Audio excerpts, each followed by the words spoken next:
মন খারাপ হলে কাকে বলবেন, এটা অনেকেই প্রশ্ন করেছেন। সত্যি এটা এখন আমাদের এই সোশ্যাল মিডিয়ার যুগে খুব কঠিন প্রশ্ন। সবারই ফেসবুকে 2000 4000 6000 করে ফ্রেন্ড, কিন্তু কষ্টে থাকলে মন খুলে কথা বলার মতো মানুষ নেই। তো মন খারাপ হলে কাকে বলবেন? মন খারাপ হলে আপনি আপনার বাড়িতেই বলুন। বাড়িতে যে মানুষগুলো যার সঙ্গে আপনি বাস করছেন তাদেরকে বলতে পারেন। আপনার যে বন্ধু রয়েছে তাকে বলতে পারেন। আপনি যার সঙ্গে কাজ করেন, আপনার যে কলিগ, তাকে বলতে পারেন। বা আপনার যে কোনো মানুষ যাকে ভরসার পাত্র মনে হয় তাকেও বলতে পারেন। এখন অনেকেই প্রশ্ন করেছেন যে এখন তো ভরসা করার মানুষেরই অভাব, তাহলে বলবো কাকে? সত্যিই তো। তাহলে ভরসা করবেন কাকে? তাহলে সবার আগে আমাদেরকে যেটা করতে হবে, ভরসার পাত্র কিছু মানুষ আমাদেরকে কিন্তু তৈরি করতে হবে।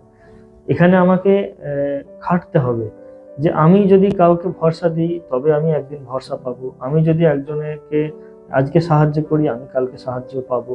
তাহলে আমাদেরকে একে অপরের প্রতি কিন্তু সাহায্যের হাত বাড়িয়ে দিতে হবে। তবেই এই ভরসার মানুষগুলো কিন্তু আমাদের সমাজে টিকে থাকবে।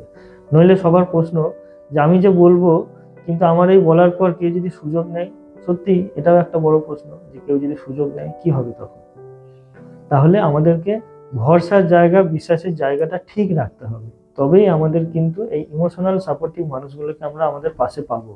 নইলে সবাই কিন্তু এড়িয়ে চলে যাবে।